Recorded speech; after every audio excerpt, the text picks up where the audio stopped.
It never falls apart all at once. That's the lie we like to believe. Some sudden crash, some earth-shattering moment where everything goes from whole to broken in a single heartbeat. But the truth is much quieter. It's the little things, the subtle shifts, the invisible cracks that slowly, silently split the foundation apart.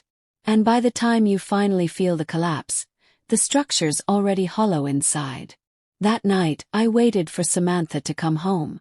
Midnight came and went. The silence in the house was heavy, tense, like the air before a storm. She had told me earlier that she needed space, just a night out with her friends. I wanted to trust her. God knows I wanted to. But something in her voice had felt off, like a violin string pulled just a bit too tight. When the door finally creaked open, it wasn't relief I felt. It was dread. And the moment I saw her, that dread turned into something worse. Her hair was a mess, wild and tangled like she'd walked through a hurricane. Her clothes were wrinkled and torn at the edges, barely clinging to her body. But it was her legs that made my breath catch, a faint, unmistakable wetness down her inner thighs. Froze. She smelled faintly of cologne. Not hers. Not mine. Someone else's. A stranger's. She swayed in place, clearly drunk, her eyes glassy and distant. I didn't yell. I didn't accuse. I couldn't.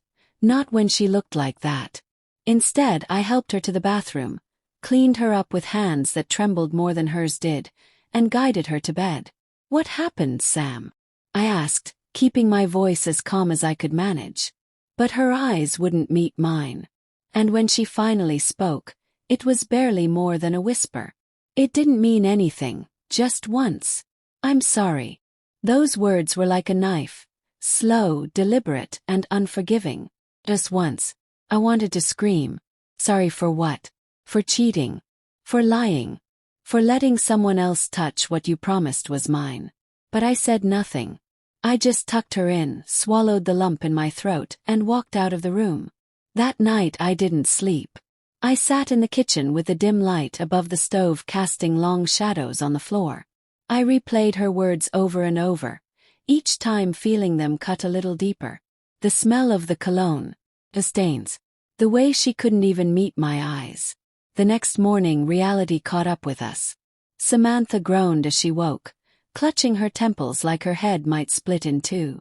I listened to her stumble around the bedroom while I sat quietly at the kitchen table, staring at the evidence I couldn't unsee.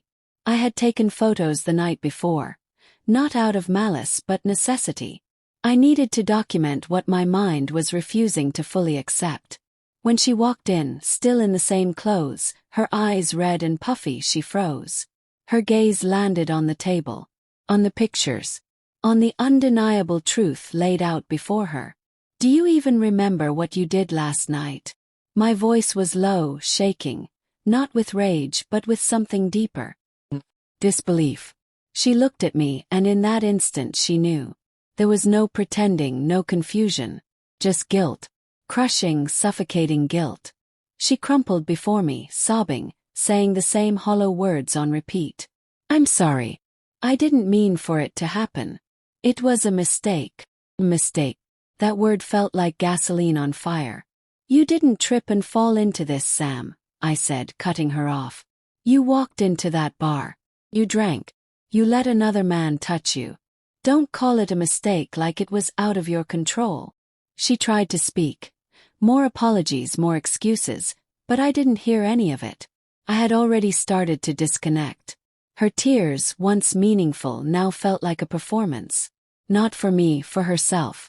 It wasn't remorse. It was damage control. And that realization hurt more than anything else. I told her I needed air and walked out, leaving her sobbing alone in the kitchen. The truth doesn't come with answers. It comes with more questions. Who was he? Why her? How long had this been going on? Her drunken confession had been vague, but one name stood out. Adam. That was enough. It didn't take long to find him. Social media makes secrets hard to keep. Adam was polished, smooth, charismatic. The kind of man who always knew what to say and when to say it. And he was married with kids. His Instagram painted the picture of a perfect life. family trips, backyard barbecues, birthday parties. 'Twas a lie, just like mine had been. But what shattered me was this. Samantha followed him. He followed her. This wasn't random. This wasn't a mistake. They knew each other. I went through her phone late one night while she slept. My hands shook as I scrolled through the messages. They weren't explicit, but they didn't need to be. He knew she'd be at the bar. She knew he'd be there. They planned it. They set the stage. This wasn't a moment of weakness. It was premeditated. I made a decision. Adam's wife, Charlotte, deserved the truth. I reached out carefully and respectfully. She agreed to meet at a quiet cafe downtown. She was already there when I arrived. Nervous, polite, unsuspecting. I sat down and after a pause I said it plainly. Your husband had an affair with my wife. Her world cracked right in front of me. She didn't scream. She didn't lash out. She just broke. Quietly. Her hands trembled as I laid the evidence in front of her. Screenshots, photos, a voice recording. She cried, but with dignity. And when she finally looked up, her voice was soft but certain. Thank you for telling me. I left the cafe with no satisfaction. No vengeance. Only a hollow sense of justice. Back at home, Samantha tried everything. Tears, apologies, counseling, love notes tucked into my pockets, homemade meals. Anything to make the nightmare go away. But it wasn't a nightmare. It was our reality. She begged me one night, collapsing to the floor, clutching my hand. Please, Brad. Love you. I'll do anything to fix this. And for the first time I looked at her, really looked at her.